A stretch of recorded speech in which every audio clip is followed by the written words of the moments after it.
Magandang araw, Grade 8 Section Masipag. Ngayong araw, ating pag-aaralan ay ang Heograpiya ng Daigdig.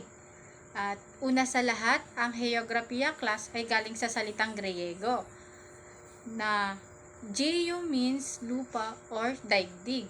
At ang graphy naman, ibig sabihin pagsusulat o paglalarawan. At alam nyo ba, class, na ang ama ng Heograpiya ay si Eratosthenes dahil siya ang unang gumamit ng salitang heograpiya.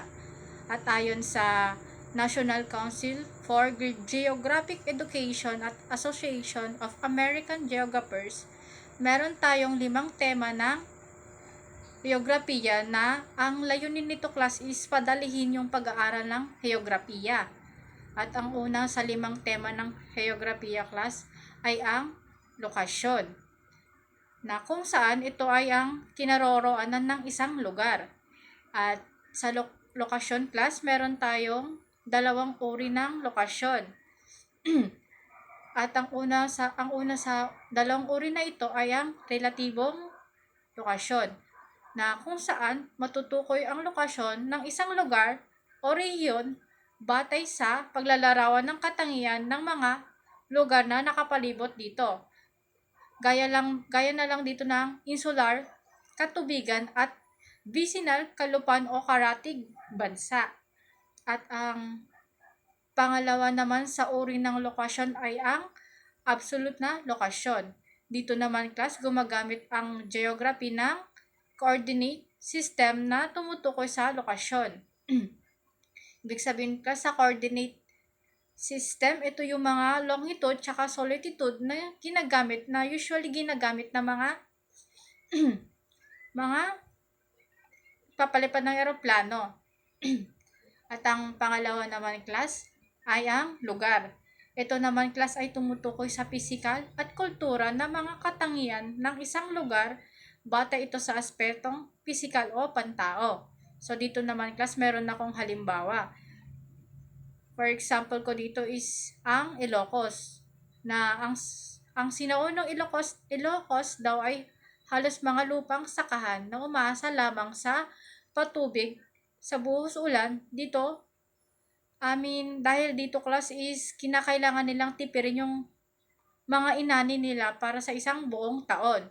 Dahil dito, class, is nakilala sila bilang matipid na mga Ilocano. Ang pangatlo naman, class, ay ang rehiyon. Ito naman, class, ay ang mga lugar na magkakalapit at may pagkakatulad na katangi ang pisikal at pantao. Dito naman, class, meron akong halimbawa. Mga rehiyon na may iisang klima, magkakatulad na anyong lupa, klase ng lupa, vegetation. Karamihan kasi, class, may na pagkakatulad na klima is ganon din lamang ang nagiging hanap buhay nila. At meron tayo sa rehiyon din, class, na pagkakahalintulad sa aspetong politikal, pangkabuhayan o kultura. Pang-apat naman, class, interaksyon ng tao at kapaligiran.